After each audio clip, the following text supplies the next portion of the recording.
Alors bonjour les amis, Katia Tarantola, coach conférencière et formatrice. Aujourd'hui, je vais vous faire une vidéo sur comment fait-on pour avoir davantage confiance en soi. Imaginez-vous si votre vie serait au quotidien, dans chaque situation, vous auriez davantage confiance en vous, sans peur et sans blocage. Ce serait chouette, hein. En effet, vous seriez ouvert plus aux opportunités, vous seriez plus convaincant, vous pourriez parler en public, vous n'auriez pas peur de demander une augmentation à votre patron, vous n'auriez pas peur de faire vos choix avec assurance, vous aurez plus de répartie, vous pourriez parler en public, vous pourriez dans les soirées être beaucoup plus à l'aise.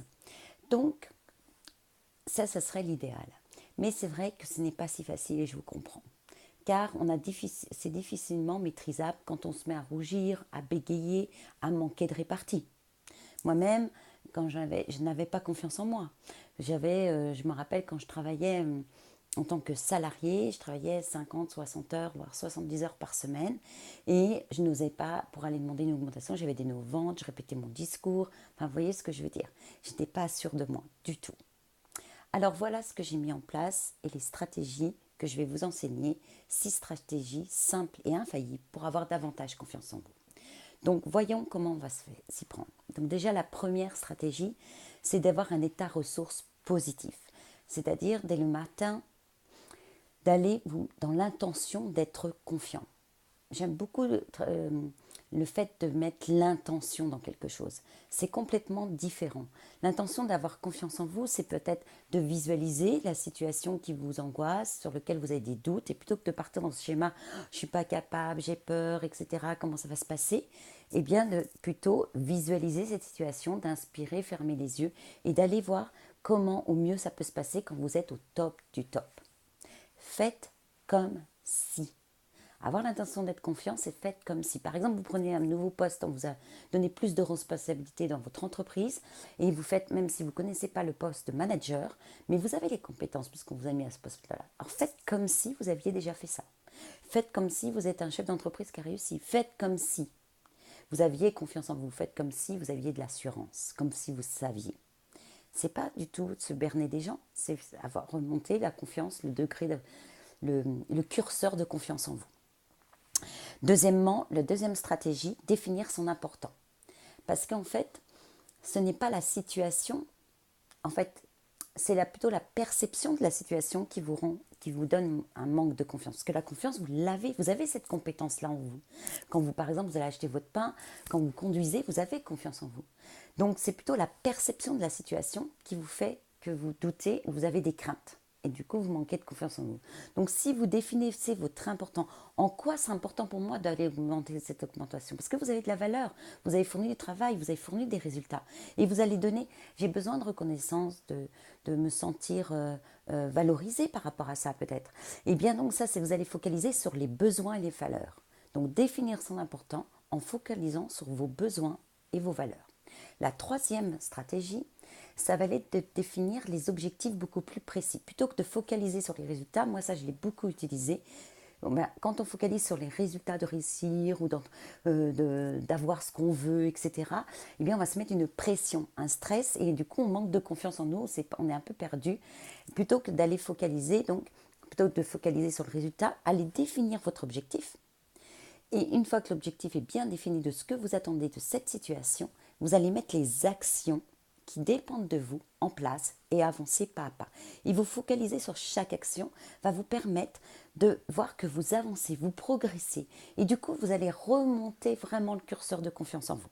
Donc ça, c'était la troisième stratégie. La quatrième stratégie, c'est d'évaluer vous comme un héros.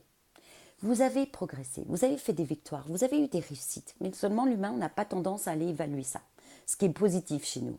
Alors vous allez commencer à évaluer votre petite victoire, vos réussites. Ça va vous remonter votre confiance en vous. Cinquième clé, l'expérimentation. Expérimenter, expérimenter, ça c'est vraiment essentiel. C'est-à-dire d'agir, de tester, pour progresser, il faut bien essayer. Sinon, vous allez toujours manquer de confiance en vous, la peur va grandir et vous allez pas pouvoir passer à l'action.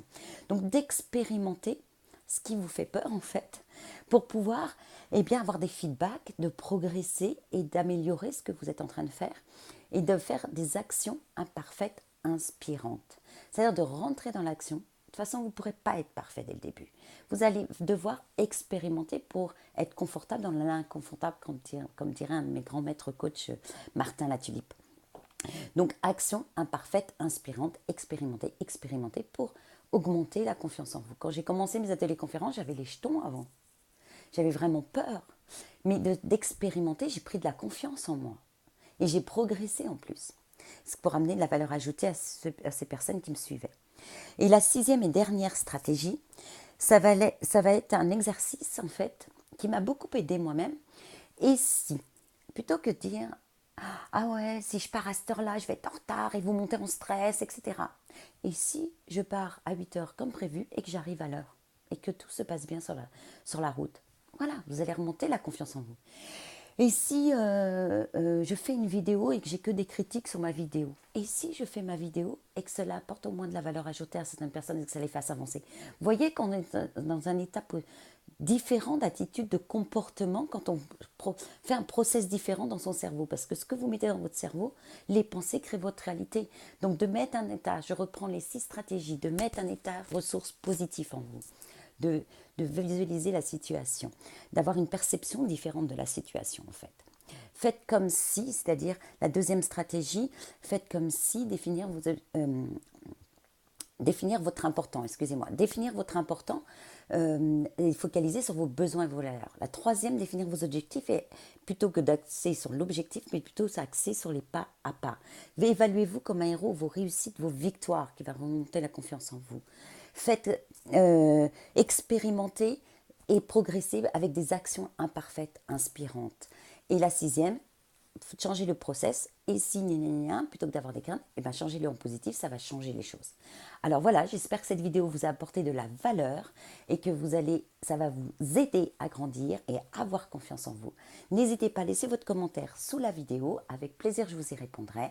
Et si vous voulez me suivre sur www.ktcsuccess.com. Alors je vous souhaite une merveilleuse journée à vous, croyez en vous, faites comme si vous étiez un champion.